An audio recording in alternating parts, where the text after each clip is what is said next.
Welcome to the Drum Shuffle, a podcast offering insights, perspectives, and conversations for drummers.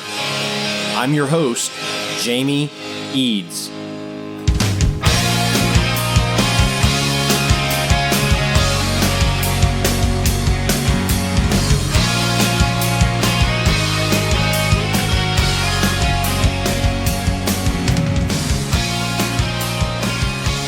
Hey, how's it going out there, everybody? Welcome to the Drum Shuffle. Jamie Eads joining you as always. This is episode 66. I am so excited today. How excited are you, Jamie, you ask? I am so stupendously excited because I have one of my all-time favorite drummers as a guest today. The master of groove, who you will know certainly from all of his years on Saturday Night Live. I will be joined by the magnificent Shawn Pelton right after this message from our sponsor, Los Cabos Drumsticks. The best kept secret for drummers is finally out. Los Cabos Drumsticks may look like the sticks you grew up with, but these are not your father's drumsticks. Los Cabos Drumsticks is Canada's #1 drumstick brand, and they are coming to a retailer near you.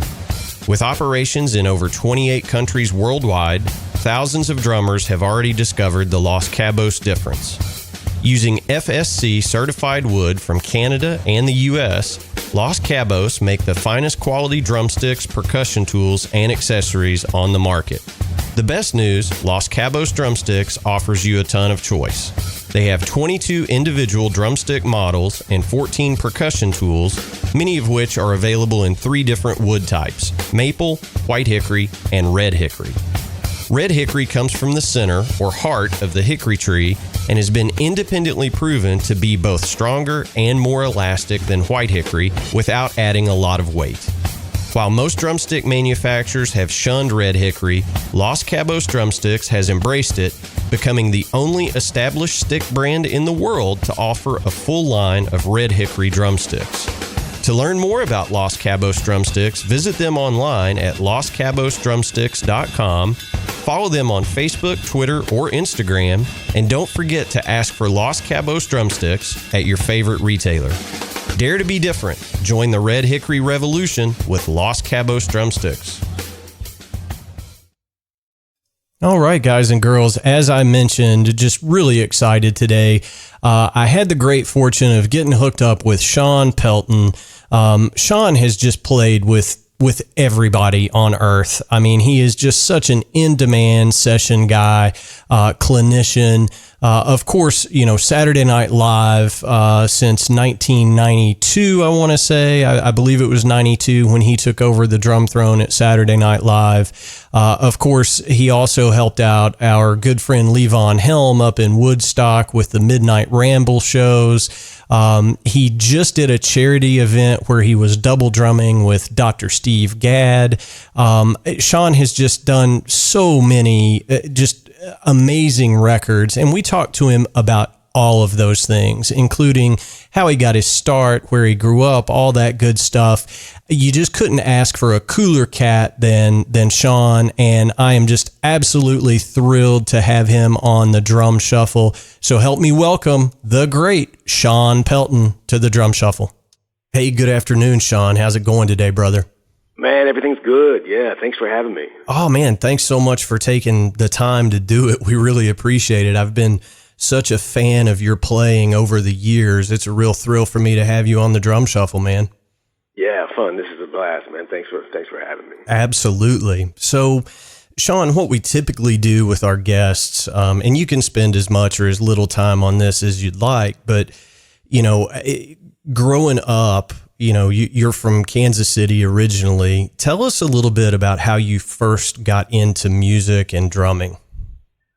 Yeah, well, I spent my childhood, we moved around a little bit. So I lived in Louisiana for a while, in Arkansas, and then mostly grew up in a town that's sort of near Kansas City, about 50 miles east, this smaller town called Warrensburg.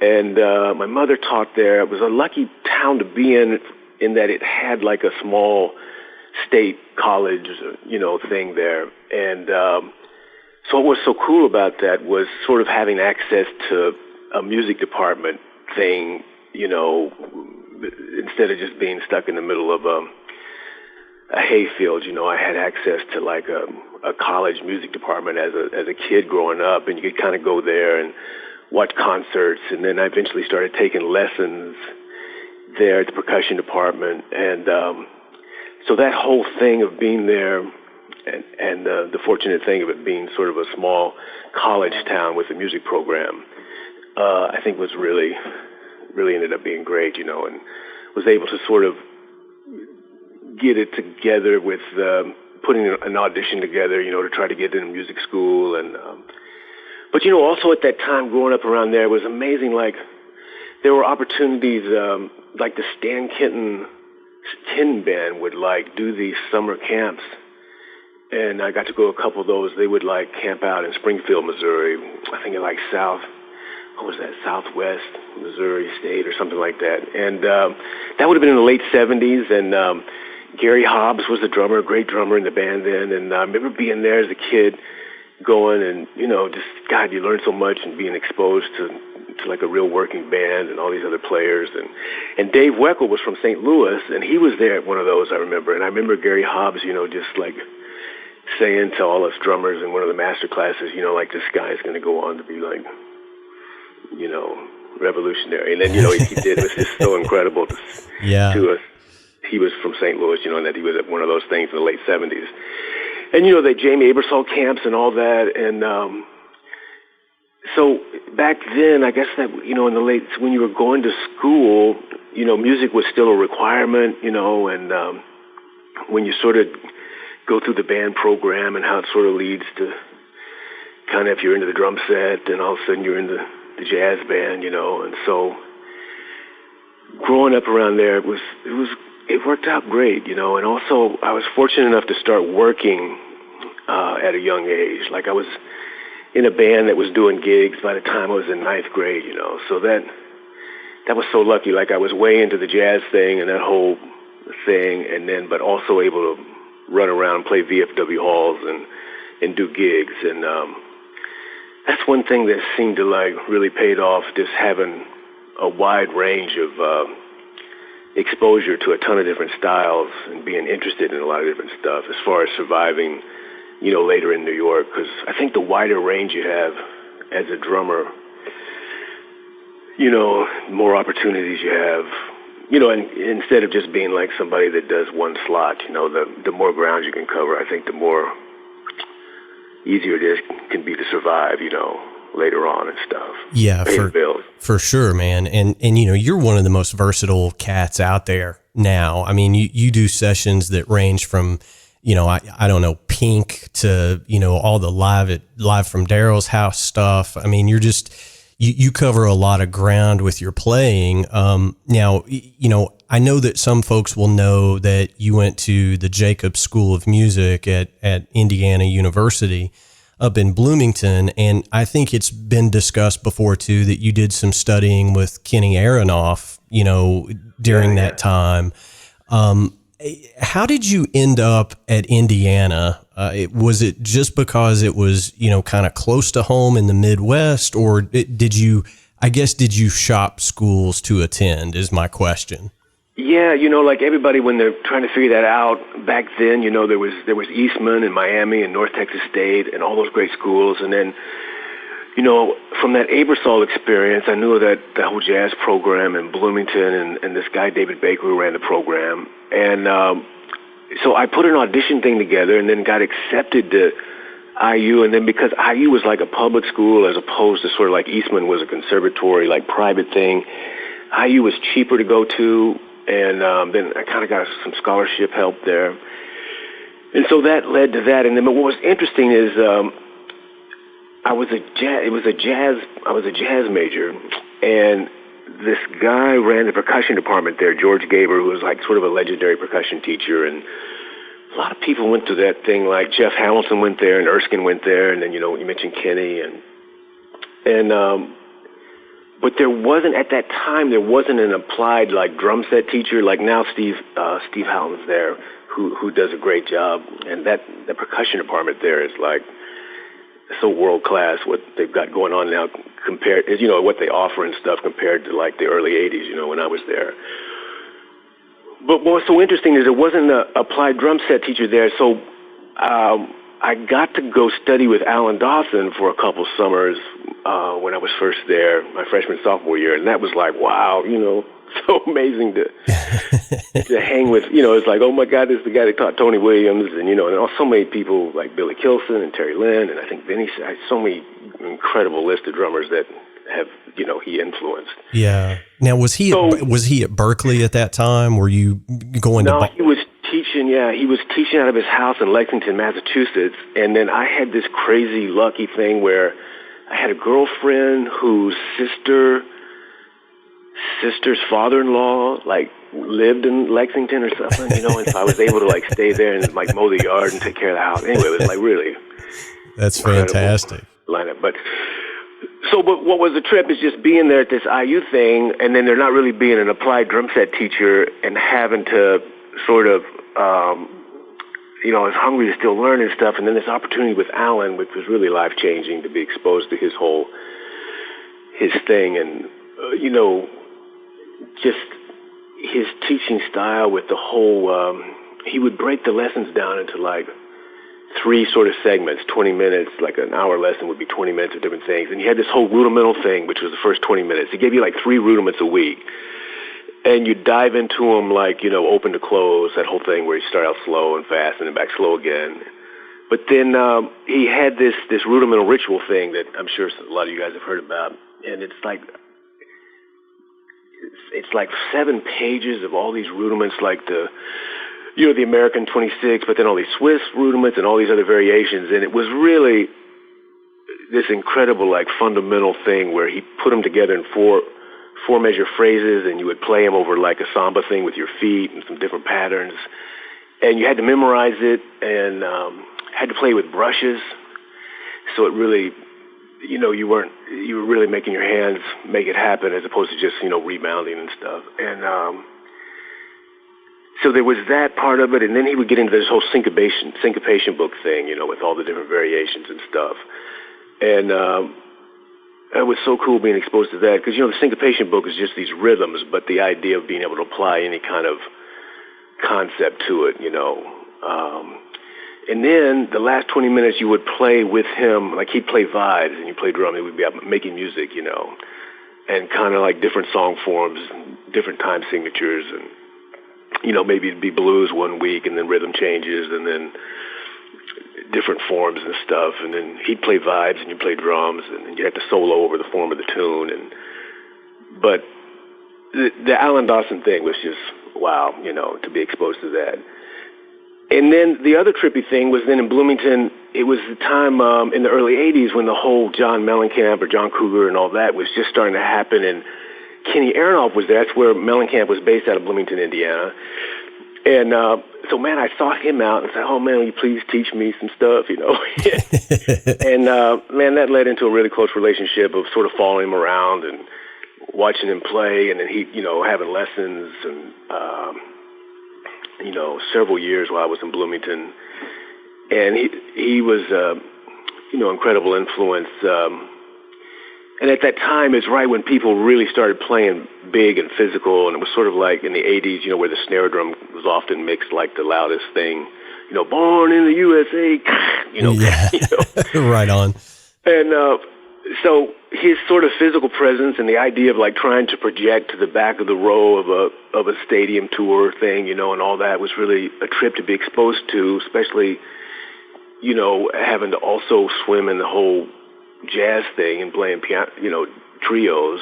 And but man, it was so good for me to have all this thrown at me and to try to figure it out for myself. And I feel lucky that I didn't just come out of school, being like a jazz cat, that I was really thrown into all these different streams. And I guess the other element there that was so great was I was in a band that started working all the time, and it sort of did like R&B dance music of that day. So like, I think Thriller had just come out, the Michael Jackson thing, and, that period where it was sort of the dance music thing, but a lot of sequencers and some of the gigs we played with like tracks to sequences, and it was like 4 or 5 nights a week sometimes, and that was amazing at sort of centering my time and getting my pocket together and playing groove music of that era, which was, you know, sort of in your face and simple, but with a lot of heart and feel and the groove thing. Yeah. So anyway, it was just, wow, lucky, you know, and that era there, when I was at IU, there was a lot of great players there, like Chris Bodie was there at that time, and then Bob Hurst was there, went on to play with Wynton, and all these people had a great jazz, still doing amazing things. And keyboard player Jim Beard, who went on to work with Wayne Shorter and the Brecker Brothers and stuff. And so I've been really lucky.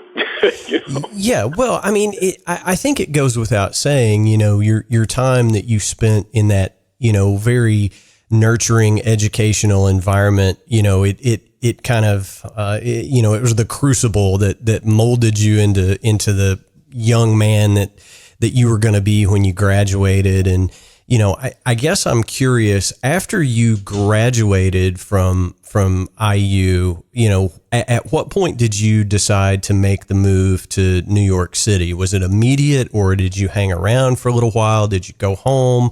You know, no, I was working in that band, you know, that band was still together, and we were working consistently enough. And then I was still hanging out with Kenny and taking lessons and going around and watching him play and soaking all of that in. So it took about 4.5 years to graduate, and then I think I left in '88, but I was lucky enough to come to New York or come to the East Coast with a gig, and it was with an artist, this guy John Eddy, who had made his record out at Mellencamp Studio, and Kenny had played on it. And then when it came time for the record to come out and the guy needed to go on the road, you know, Kenny wasn't going to leave Mellencamp for this new startup artist.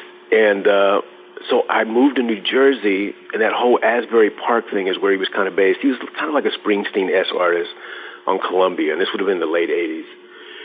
And that's how I got to the East Coast with a gig, which I feel really fortunate about, as opposed to having to just show up in New York and maybe start washing dishes or something like that. Right on, yeah.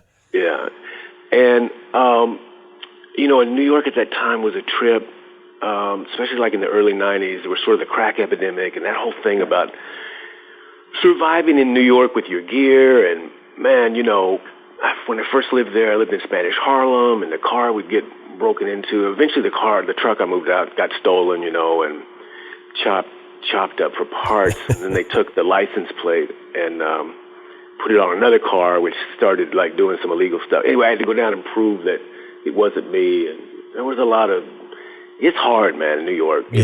Welcome to the big city, right? I mean, yeah. They were selling crack out of our doorway, sort of down on the Lower East Side, and in the East Village when I lived there, and. It's tough, man. It's tough, that part of it. But I was working. The John Eddy thing kind of fell out after a couple of years. He got dropped from Columbia, and then we got picked up by Elektra. And I saw, like, all this bread go into the first record on Elektra. They had Neil Young's produce a record. We went up to Bearsville in Woodstock and made this record. And then Elektra didn't put the record out. You know, it didn't come out. And so there were like some really trippy things as far as just the dream about being in a band and making records and all that sort of, you know, was cold water in the face, like, oh my God, so well, this didn't work out. Even though, and it was heartbreaking to be signed to a label and be a part of something and then record on a record, you know, this thing for Elektra, and then it not come out, you know. So that thing started to fall apart, and then I started freelancing around New York. And a lot of blues gigs, like in Jersey, there was this band called the Fairlanes. And a lot of people worked, a lot of great New York players went through. And there was the horn section guys that played with Springsteen that went on to be on the Conan show, like Mark Pender and La Bamba, and they had pickup gigs that, you know, so there was this community of freelance work, and a lot of singer-songwriters gigs at the bitter end.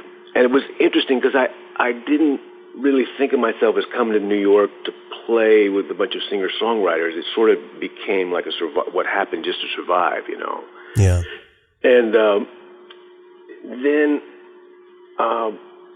that's how the audition for SNL came about, was kind of the word-of-mouth thing that happens, you know, with musicians. And Chris Parker had done the Saturday Night Live thing for a long time, and then Matt Chamberlain had done it for a year.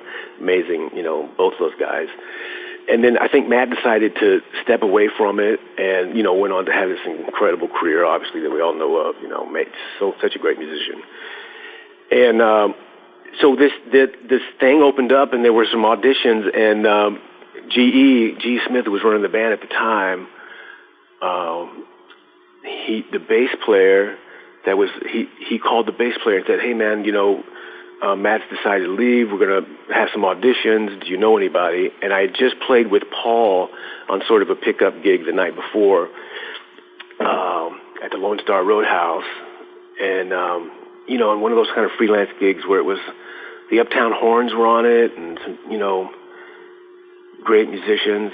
And anyway, he remembered me from that, and that's sort of how the thing led to the audition for SNL. Yeah, that's fantastic. And I mean, I say all the time, this is why you give 110% on every single gig, because you never know what it's going to lead to, right? Man, absolutely. Especially in a place like New York. I mean, anywhere. And I think that, man, that's such a great point. And, you know, there's so much to what you're saying there, because I remember when I first started freelancing, I was playing with this girl, a songwriter, and, you know, I did everything right. Like, I showed up on time, I learned the music, and I was really professional, but I didn't really like the music that much. And then we did a gig, and in New York's the thing where, like, you'll do a showcase, and then maybe 6 months later, there'll be another round of showcases, and they might try to pull the people back together and rehearse again and do a whole other cycle, you know. And I didn't get called back for the second round or the second part of the gigs, and I was like, man, I tried to really look at what was going on with that. And what I learned from it was, I think that, you know, the artist sort of sensed that even though I did my whole thing, that I really wasn't sort of present, let's say, in a support way, you know, emotionally or something. I don't know. It's hard to put into words, you know. But it made me realize, like, how much there is to, like, you know, the attitude part of it, and being there beyond just sort of like showing up and chopping wood behind somebody. But it's hard for me to put into words. But when then you meet, you know, people like Keltner or Steve Gadd or Ferroni or all these people, you can sense, like, their people skills and their hang thing is just completely, you know, amazing, and how comfortable people feel around them and how comfortable they can make people. And that has so much to do with working as a freelancer, you know, beyond just who maybe is the best drummer in the world, you know. Yeah, for sure. I mean, there's all kinds of guys that you see, you know, every day, you know, especially now with, you know, YouTube and Instagram and all that stuff. You see people that can just play circles around anybody on earth, and they may not be in a band because, you know, they're just not good on a bus or, you know, or whatever the case may be.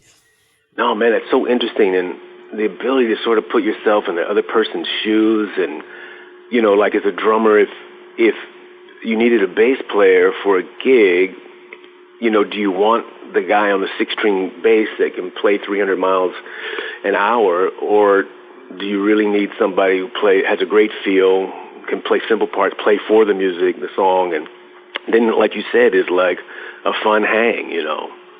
Yeah, it's amazing. Yeah, you're so right, man. So right about all that. Yeah, it's, you know, the 2 hours that you spend on stage, and I've said this so many times, the 2 hours that you spend on stage is important.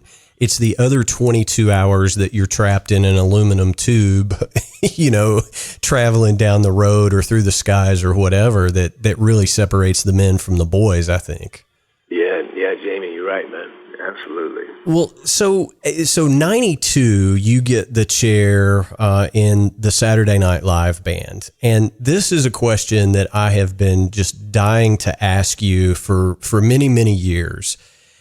you have been there literally. I mean, the 90s on Saturday Night Live is just legendary with some of the guys that came through that show, the comedians, the actors, you know. Have you ever like physically had a hard time going into a commercial break because you were laughing so hard? Yeah, I mean, there are times where because it's live TV, there are things that can happen, like, you know, the show is sort of a trippy miracle that they even can pull it off. Like, it's wild. Saturday, we do this run-through thing. Well, like the schedule on Saturday is we show up at 11 a.m. and we do sort of a 2-hour kind of band rehearsal hang. And then the cast comes in at 1, and then we sort of have a break, but we're on call in case we're involved in any sketches. And then we come back around 4:30 or 5 for sure for like a monologue when the person that comes out that's hosting and they do their speech. And then sometimes they like, you know, do a music number, and that can sometimes get trippy if they're running through the set and them being able to hear the band, which could be like, you know, in a whole nother part of the studio. And but there's a run-through show on Saturday at 8 o'clock from 8 to 10, and it's like, you know, the show goes live for only 90 minutes, and it's an extra half hour of like material that, man, they are still trying to figure out what they're going to go live on air with an hour before, you know, the downbeat at 11:30 a.m. when it goes live to air, you know. And it's just I've always thought that was so amazing that by Saturday night at 10 o'clock, they're still trying to sort it out, as opposed to, you know, like, well, okay, Thursday, we know what we're doing. Thursday, by Thursday night, we're going to really hone in on it, you know. Right. So, yeah, it's wild that, and because it's live, you know, there's been things where a wall will fall down on a set, or like there was one thing where it was Lady Gaga was on, and then Madonna was going to show up, and there was a music thing that was supposed to happen, but then the crowd went so loud, they went so crazy because they saw Madonna walk on with Lady Gaga or something like that, and then the crowd was yelling so much that when the music started, they couldn't hear the music, and then, you know, so it's interesting how can be a lot of potential there for trippiness. And then, you know, the famous things were like the Ashley Simpson episode where, you know, and that was wild, where it was unfortunately the drummer, you know, accidentally triggered the wrong track from the Pro Tools rig, you know, the second time around, and I felt bad. That's heartbreaking when that happens, you know. But, I mean, just watching the show, all the years that you've been in that drum chair, I mean, you know, I mean, this is during the era where, you know, you had Christopher Walken and Will Ferrell doing the more cowbell thing, for God's sakes. And I mean, your band trying to go into a commercial break with a musical interlude right after that happened. I don't know that I could have counted in a band and played a groove. You know what I'm saying? Because right. I laughed for 2 days over that skit, you know? Right. No, I mean, you're right, man. There's been some really classic, funny things go down, and, you know, people like Chris Farley and, like you said, Will Ferrell, and, you know, the different comedians that have been on there. And it's interesting, you know, the show can be up and down. It can be really funny, and then it can hit some low periods. And but I just feel so lucky to be there, man. I tell you, it's been such a fortunate thing, you know, man. Then the band is, you know, really strong. Like James Genius plays bass. He goes out with Herbie all the time too, and Lenny Pickett runs the band, who, you know, was in Tower of Power with Garibaldi and all those guys. He has amazing stories about rooming with Garibaldi back in the day, and David, you know, warming up on a practice pad that's kind of like the size of a quarter that's strapped around his leg, and oh man, Steve Turre is in the band. Is kind of an iconic jazz trombone guy that used to play with Blakey, and hearing Steve tell Art Blakey stories, and he toured with Woody Shaw, and it's amazing, really. Just and I couldn't feel more blessed to be there. Wow. Yeah, for sure. Well, now, when you first went to SNL, you know, you mentioned earlier G.E. Smith was kind of the musical director, and of course he had played with, you know, Hall & Oates back earlier in his career. Was that kind of the connection that you ended up being, you know, the primary drummer for all the live from Daryl's house stuff? Is that the connection? Yeah, well, it's interesting. It was through a guy this bass player, T-Bone Walk, who was, him and GE used to play with Hall & Oates back in the 80s, the big run that they had. And then T-Bone was a part of the SNL band throughout the 80s, and then I think a couple years before I started, he had stepped away to sort of do more producing and stuff like that. But I had known of T-Bone because T-Bone also was involved in producing some of the John Eddie stuff that was on Columbia. And so then throughout the 90s, there would be times where Daryl would work on a solo record and different stuff like that, and T-Bone would have me come up and do some recording, and he was such a great musician. He ended up passing away a while back. It's very sad. But so when the Live from Daryl's House thing started, they had a great drummer that was touring with them, but he was based on the West Coast, and they wanted someone to that could get up there easy at on the East Coast. And so I did about the first 2 or 3 seasons, and it was through the connection of the T-Bone Walk guy that I knew, and it was all very entwined with SNL, but sort of indirectly, and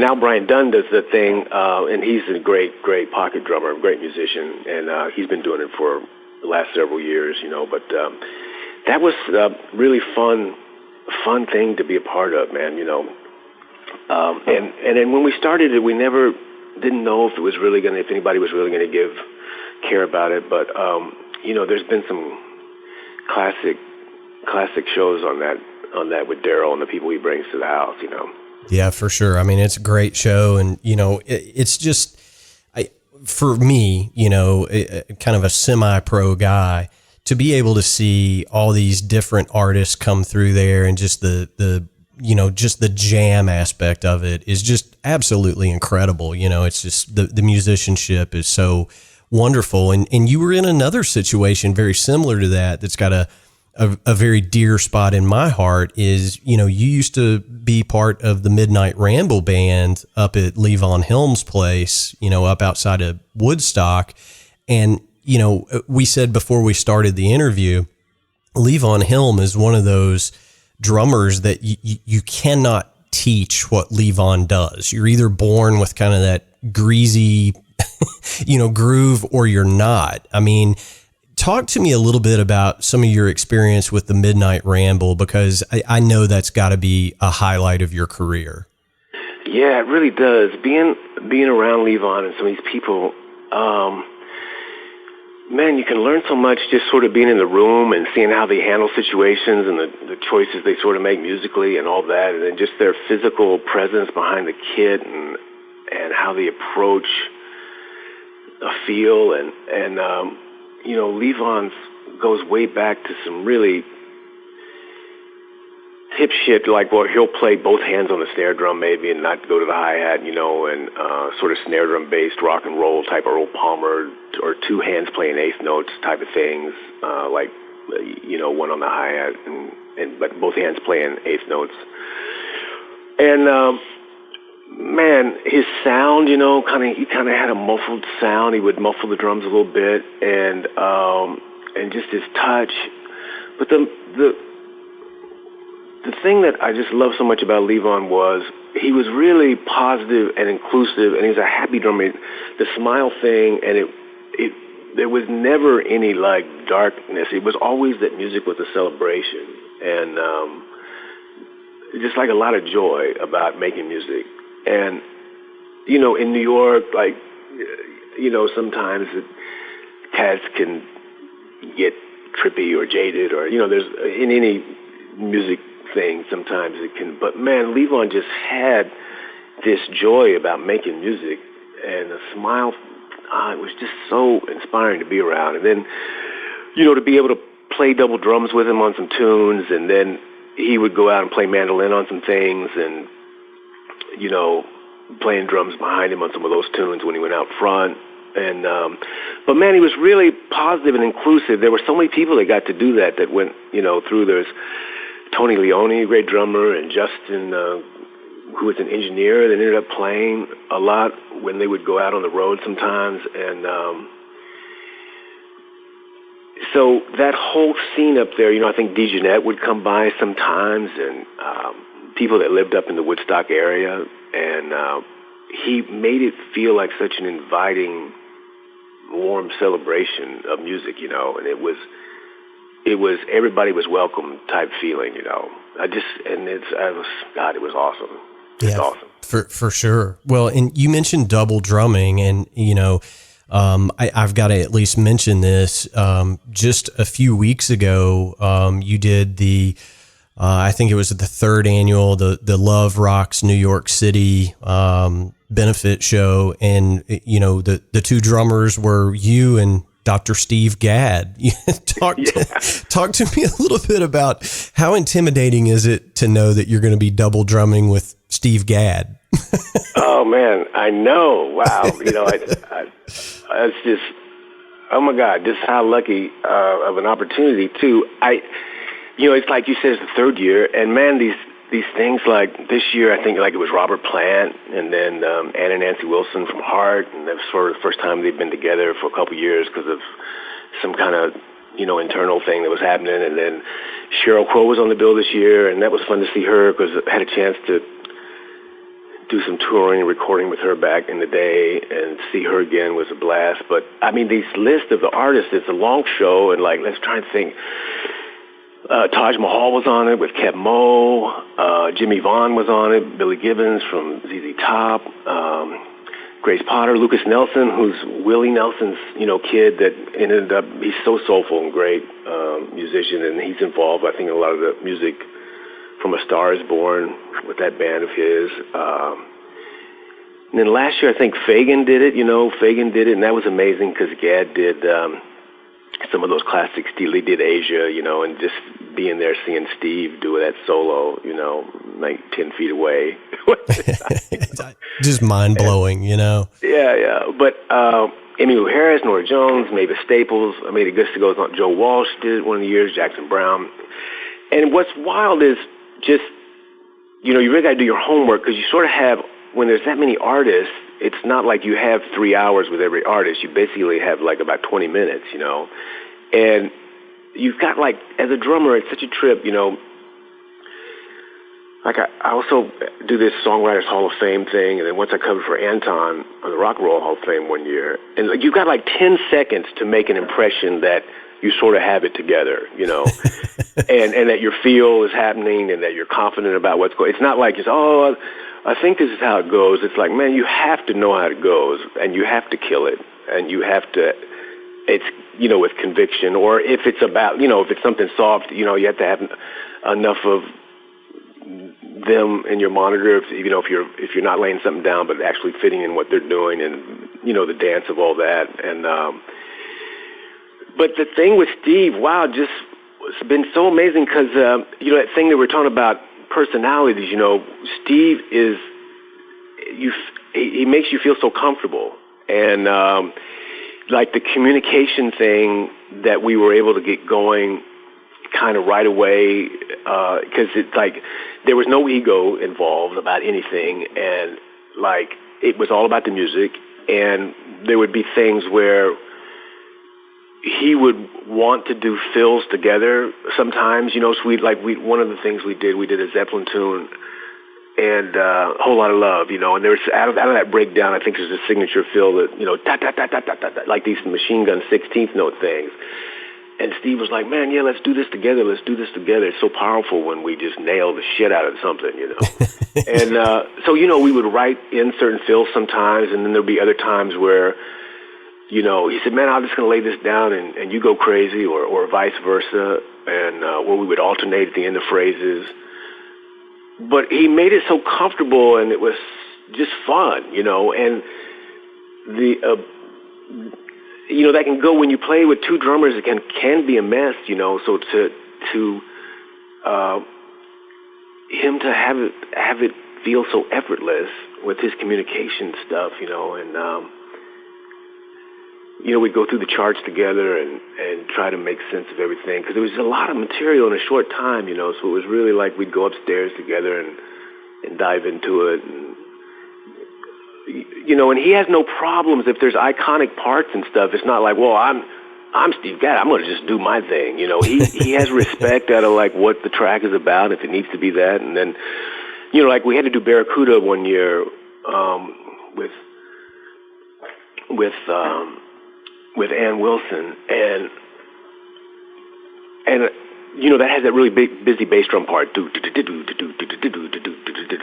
type thing. And, you know, it just made sense not for both of us to try that, but like, you know, he carried the really busy thing, and like maybe I just played downbeats, or there would be like common sense things that would come up, you know, where like one of us would take a lead role, or, you know, one of us might play percussion, and then we'd bring double drums in on a chorus, and then it might come back out on the second verse and go back to tambourine or something, and then stay in from the guitar solo out. You know, there were like different things that we would do, and then sometimes he would just do a tune, or, you know, he'd let me do one, or there'd be, you know, Will would kind of like assign different things, and but his ability to make it seem so effortless and seamless, and you know, you could see why if you were an artist with him in the studio, it's just everything feels really comfortable. And then other things you learn just being around him, like the way he his dynamic balance behind the drums, like his volume, like he gets the most amazing cross-stick sound. You know how sometimes it can be hard to get a consistent cross-stick sound? Yeah. Like that cuts and has a knock to it and all that. Like his most beautiful cross-stick sound that's just incredibly consistent. His right foot is really strong in relation to other things, like in a good way when it needs to be. Like the way he mixes his own limbs on the kit, you know, was really a trip to be around and kind of feel and see. And wow, just what an incredible opportunity. Yeah, it's been 3 years now of getting to do that with him. And man, what a cool gig. I mean, yeah. And you know, I'm going to go out on a limb here and say between the two of you guys, probably 10 to 15,000 records between the two of you. I mean, I don't know, but I mean, it's a ridiculous number because I mean, he's recorded with everybody and you're closing in on that, right? I mean, well, I don't know. I know it's really nice.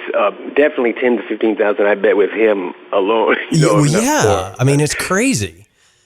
But no, I've been lucky to have a chance to record with, you know, I could only dream that I've been able to record with some of the people I've been able to record with. But, you know, the business has changed. It's wild. Like, you know, back then in the late 70s and you know, early, when he was really hitting and working all the time, I mean, those guys were doing just nonstop work, you know. And then the reality of New York today is, man, you know, there's hardly any studios left in Manhattan to actually record live drums in, you know. And then that sort of leads to, you know, I have a room floated in my apartment where I can do some tracking and trying to survive, you know, in the year 2019. But the era of, like, you know, sometimes people, I think, have a dream about, oh, I want to move to New York and I want to be a session player, you know. And I just don't know how much of a reality that is through the lens of thinking of it, of being like Rick Marotta or Steve when things were really happening and everybody was doing a million sessions a day. It's just not, I don't think it's a reality anymore, you know, in New York anyway. Yeah. Well, I mean, so talk to me a little bit about that, if you don't mind. I mean, you mentioned your room, and I know that you do a lot of just incredible work out of your room, you know, and there's some great videos out there of you, you know, playing with an Ableton rig and just all kinds of cool stuff that you do. But if your studio life is not what it was 10, 15 years ago, it's just unrealistic for somebody to move to New York and think they're going to take sessions away from a guy like Shawn Pelton. You know, you didn't say that, I did. Well, I think, yeah, it's more about not necessarily like for me or anybody else. It's more about just being realistic about, well, what does session work mean in the year 2019 in a place like New York? You know, like I think Nashville is still, you know, an environment where people show up and they all track together at the same time, and you know, and I don't know so much about LA. I think obviously there too, and then, you know, and in New York that things have branched out where there's studios in Brooklyn and there's home studios everywhere, you know, across, I mean, all the major centers. But man, the traditional look of that, of like there being, like the Power Station, which is called Avatar now, but that it's now being sort of, Berkeley came in and with a hedge fund guy, and they bought the place to keep it from becoming a condominium thing. And I think it's being refurbished, but it's really going to be, a lot of an educational thing with Berkeley, and it's amazing that the studio is going to still survive. But like the Hit Factory, and then Sony Studios, and then, Clinton recording, and all these like iconic spaces that used to be a part of the reality of New York, that they're just not there anymore. And so I think if you'd really have to look at the reality of, like I said, the year 2019 in a place like New York, and what's really going on, because there used to also be like sort of a day-to-day thing with the jingle sessions and different things that were going on where, if everything wasn't a major label record date, there were certain day-to-day things that were happening that you could survive and pay rent, Yeah. And so much of that has changed, Well, I can't remember who I had on the show, but I had one of the Nashville cats on here, that does a lot of session work in Nashville. And he was just talking about label budgets. He said, when I first got into the business, it may have been Chris McHugh actually, but yeah. I don't want to credit the wrong guest, but the gist of the conversation was, 20 years ago, a major label release, the recording budget was, a couple $100,000. Now it might be $20,000. You can't go in and, and do 47 drum takes on every track. You got to go in and nail it pretty fast. Yeah, I think that thing about going in and being someone that is, I think people, that if that's saving money for the people that are hiring you, definitely I think that's a skill that people like. But then what's interesting about that, I remember talking to someone that now with Pro Tools and all the ability to sort of manipulate everything, and in bringing this up, I'm not trying to call it out as a negative or a positive. It's more like just a reality to try to survive. But you can have a drummer that maybe isn't super experienced, and they can cobble together a really strong sounding track out of playing that maybe wouldn't have been able to survive in, let's say, 1970, when everything was just going to tape and it had to be a super strong, consistent take from beginning to end, And yeah, I mean, to your point, I mean, can you even buy splice tape anymore? I mean, right. Oh man, get the razor blade out and start, chopping tape and trying to put something together, right? Yeah. Well, then that's interesting, because that full circle, it sort of leads to a thing about, when drummers that maybe have great ideas for parts. So say you're not maybe the strongest drummer, but you're super creative, and if they need something really different for the bridge or, the breakdown verse, and you have a sense of vision with sound that's really strong. Like, it's wild how different skills, and depending on the context, like the ability to come up with parts, drummers that have a great sensibility about parts and understand all the Ringo stuff that happened, or the drum parts on a Soundgarden record. And then if they want somebody with that kind of knowledge, that can be really valuable. And then there's other times where they don't want anybody, that they just really want a human drum machine, and for you to just shut up and do what they say, So, right. Yeah. Copy the demo kind of thing. Right. Yeah. And I've seen that go down a lot too. And then your ability as a drummer in that seat to be able to handle both situations and be cool about it, and not take it personally, or, be able to take direction. Man, there's so much going on there with surviving, with a pair of headphones on in the studio, and the temperament it can take to deal with all the different stuff. Know when to shut up, know when to have ideas. Yeah. I mean, that's a great point. I mean, so I'm curious, and I'm sure our listeners are curious as well. Your recording credits, and I mentioned this in the intro, but I mean, it literally, ranges from, like Sheryl Crow, Van Morrison, Elton John. I mean, some of these, Johnny Cash, some of these iconic folks to, pop stuff with, Pink and, Carly Simon, the Dixie Chicks. I mean, you've recorded with just everybody, I mean, you've got just such a discography. Is there a particular project that you would point to say, look, this is the absolute peak of Shawn Pelton's drumming, or are all of them cool to you for different reasons? Yeah, it's wild. I guess, certain things have more resonance for drummers maybe than, but I did some records with Peter Wolf, 3 or 4 records that I'm proud of, sort of the organic trip of those. He's the guy from Jay Gallen's band. Oh, yeah. And like Keith Richards is on one of the tracks, and there's some things where it's a setup with like a washboard and like a trippy kind of mutant setup, and some rootsy things. And there was this Sean Colvin record I did that back in the late 90s that had won a couple Grammys and a few small repairs that was sort of a big thing. I mean, it didn't sell a ton, but it was a really fun record to work on. And man, I just feel lucky to have been able to record with all. I mean, there's some really interesting situations where, like, there was a Ray Charles thing with Van Morrison, and it was right before Ray passed, and it was a live thing. And then on the gig, Ray actually kind of spaced the bridge, and the whole thing kind of fell apart. But Phil Ramone was producing, who was an amazing musician to be around, producer guy, spirit. And he had recorded the whole rehearsal thing, and they ended up being able to splice like the bridge from the afternoon sound check thing into and it made the record.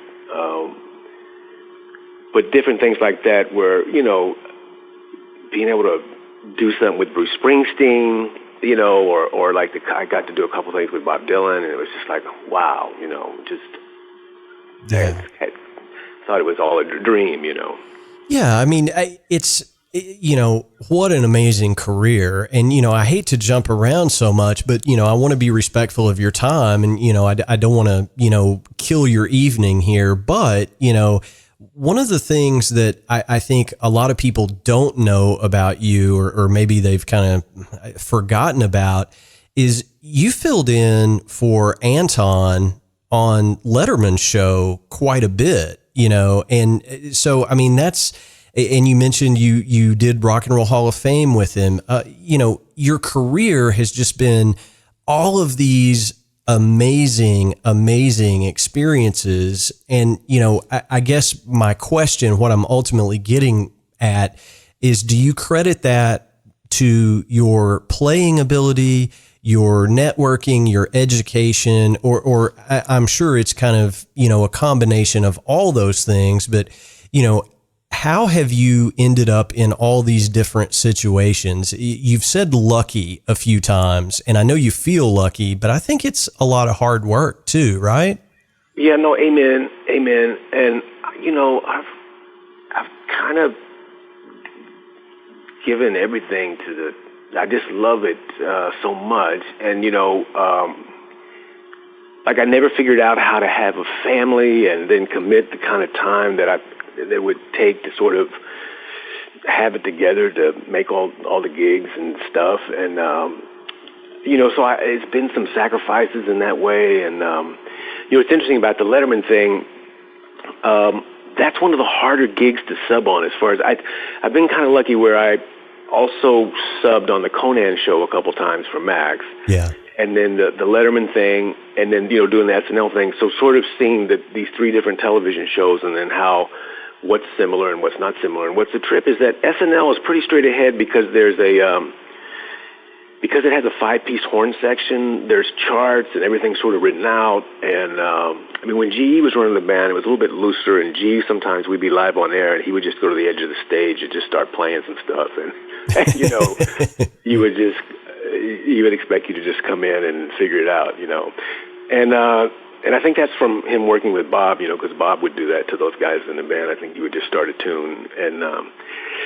And, that had a certain thrill and an excitement to it, but it was really like being on a tightrope in some ways. And then, but the thing with the Letterman thing that's a trip was having to kind of go in seamlessly and fill in in a group that had been doing something together for like 20 years. And there's not like a lot of charts there. And like, for instance, there was a theme, and the theme has sort of a 7/8 bar in it. It's trippy. And then one time I came and Paul goes, "Oh, by the way, we've taken 2 beats out of the theme or something." And he didn't really. He goes, "You'll kind of hear it or something." And I was kind of like pissing down my pants, like, "Oh my God, what is?" And so the amount of like homework I had to do to sort of be able to show up and make it happen. Because like I was saying, you sort of have 10 seconds sometime to make a strong impression as a drummer, And those guys, they know so many tunes. Like, for instance, like "Dude Looks Like a Lady," like Aerosmith. Like, so, everybody can sort of sing "Dude Looks Like a Lady." But, the bridge, I think it's like maybe an odd phrase. And, and so I remember Paul, once we were doing Sam and Dave tune, "Hold On, I'm Coming," and so we're on the fade out, and hold on, don't touch. And maybe at the end of a phrase, like in the fade out, like I did like kind of a Motown kind of, and it was like a sax tune, but like it was like da da don't and we were done, and then Paul goes, "Hey man, I don't think there's any fills on that on the outro," I was thinking, "Oh my God, I can't believe it, this is so wild," and then he goes, "Yeah, I think it's just da da da." And then I went back and listened, and he was right, and I think it was all those years he sort of did the Blues Brothers thing in the 70s, and those cats, and he's got like kind of a photographic memory, Well, the thing with the shows though that I've always found interesting, like with Conan or Letterman or Johnny Carson, any of those things, is like when they come back from break, your MD, your musical director, they'll end in the middle of a phrase. It's like we have to get out of the way so the show can go on. And, your head had better be on a swivel looking for the end, right? Oh, man. Yeah. And it's stressful because it wasn't like we would do it and Paul would say, "Okay, so on this one, we're going to end here and we're always in like this." Or it was never like that. It would be, he had some hand signals where, if his thumb was up, like pointed up, and he did a cutoff, it kind of meant that you were going to end on an upbeat somehow, like on the and of 4 or something like that. And then I think his fist meant like maybe a held chord, but he had like a whole thing going on. And he also had these 2 microphones. So one microphone was live to Dave, and then the other microphone was to the band. And so he could put a foot switch down. But I remember once subbing, we were live on the air, and maybe it was one of those things like letters, you've got letters, you've got like really fast, like Broadway kind of thing. And it was on the sheet that we were doing, but he hadn't really covered it. And then we're live on air, and all of a sudden he goes, 3, 4. And I didn't know what we were going into, It was a thing like, I thought, oh my God, is this a shuffle or is it straight eighths or something? And then I sort of just played big quarter notes, on the cymbal and didn't do any subdivisions. And it all worked out, but it was just an interesting, he goes, "Oh man, I'm so sorry I didn't tell you we were getting ready to do that when we were, And, so man, that's the hardest one. That was the hardest one to kind of sit in and make it happen. Takes a lot. It took a lot of homework. Yeah, that's so awesome, man. I mean, you've just had so many cool experiences. I just, and again, I've been such a fan of your playing over the years. This has just been a super thrill for me. One of our traditions on the show, if you've ever listened, is we always ask our guests for a good piece of advice. So, what would you say to other musicians, other drummers? And I think your perspective on this is going to be really, really cool and hip, but what's the good piece of advice you would offer to all of us? Well, I think, if you want to have a career in music, you at the most basic gut level, I think you should love it more than anything you can imagine. And I love that phrase about, well, don't be in the music business if you can imagine doing anything else. Because maybe it's hipper to go do the other thing and have music as a hobby, Because if the thing about a life in music and making a living like decade after decade after decade, I think maybe it was Rick Marotta that was saying, if you're doing sessions or freelancing, like a lot of times you might have to kiss a lot of frogs, and you'll find yourself in situations where it may not be what you were thinking when you thought about a great career in music, but then from a survival standpoint, it may be the thing that's helping you not go broke and lose your house or lose the rent, And so, man, there's a real thing there about, like, before I got the SNL gig, I remember I was doing this blues gig and coming back like 3 a.m, and I thought, man, I'm never gonna really have any health insurance. I'm never gonna, and I'd been, the whole thing of sleeping on the floor with 5 other cats and eating tuna and being in a band that gets in a van and, but I knew in my gut that there was nothing else that I was going to do, and I loved it so much, and that it was almost felt like a calling to be a musician, And so that for me has sort of been a guiding light, and whether I was going to be fortunate or die destitute, I kind of knew that I was a musician. And then I don't know if that's the healthy way to go, like, if you think that you want to have a family and put kids through college and stuff, I mean, the music business is a way to do all that. I mean, wow, that's so hard to do year after year, like decade after decade, stitch together a career as a drummer, And then with everything changing so much, with streaming and the sort of the upending of the way the music business used to work for someone like my age, it's just been interesting to see how, other people have really figured out how to do it, with YouTube and different things. And I think it's really, really great and smart how people have figured out how to survive, But, man, it's not easy. And if you don't love it and if you don't have sort of the temperament and the kind of mental tolerance to deal with so much stuff that gets thrown at you to survive in the business, and definitely the idea of coming to New York and trying to survive as a session player, I just don't know if that's a reality, sort of, just, doing sessions anymore. It's really interesting.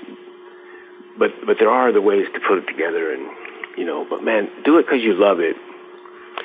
And maybe it's okay to not have to survive from it financially if there's a way to figure somewhere else to make your money and keep the music thing as your passion and what you really enjoy. And I don't think you should feel bad about that. But, man, doing it full time and piecing it together decade after decade after decade, that's really a lot, Yeah, it's a tall order, especially in this day and age. And I don't think anybody would disagree with the fact that the business is different now than it was even 18 months ago. Let alone 18 years ago. It's just constantly evolving, and it's harder and harder to, as you say, thread it together for decade after decade and make a decent living at it. But that just wonderful words of advice, Shawn. Man, again, thank you so much for taking time and coming on the Drum Shuffle. We really appreciate it. And it goes without saying, man, it's an open door. Anytime you want to come on here and talk, brother, you're always welcome on this program. Oh, man, yeah. Well, Jamie, man, thanks so much for having me. And I love what you're doing. It's great interviews. And, man, I'm really honored to be a part of it. So thank you guys so much.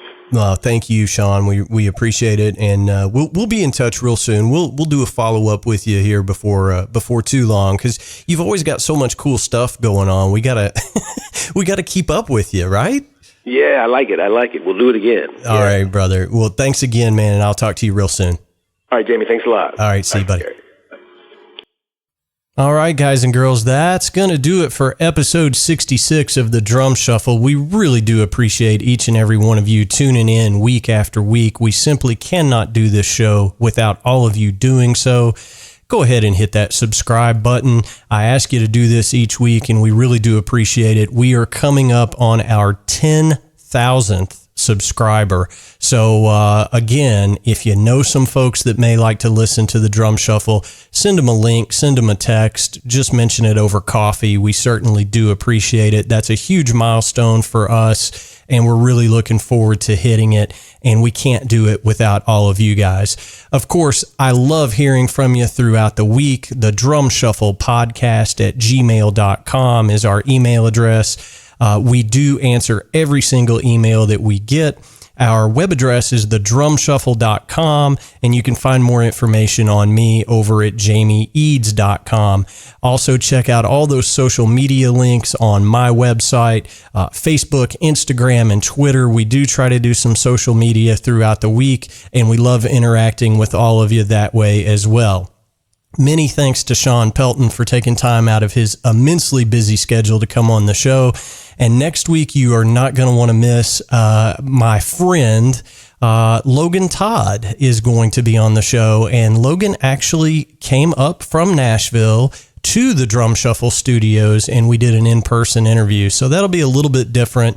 And this is a young cat that you should know. He is going to be much, much more important in the drumming world than I could have ever hoped to be.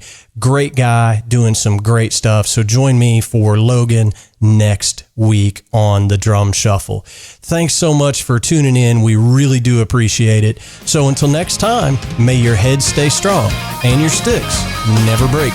Cheers, everybody.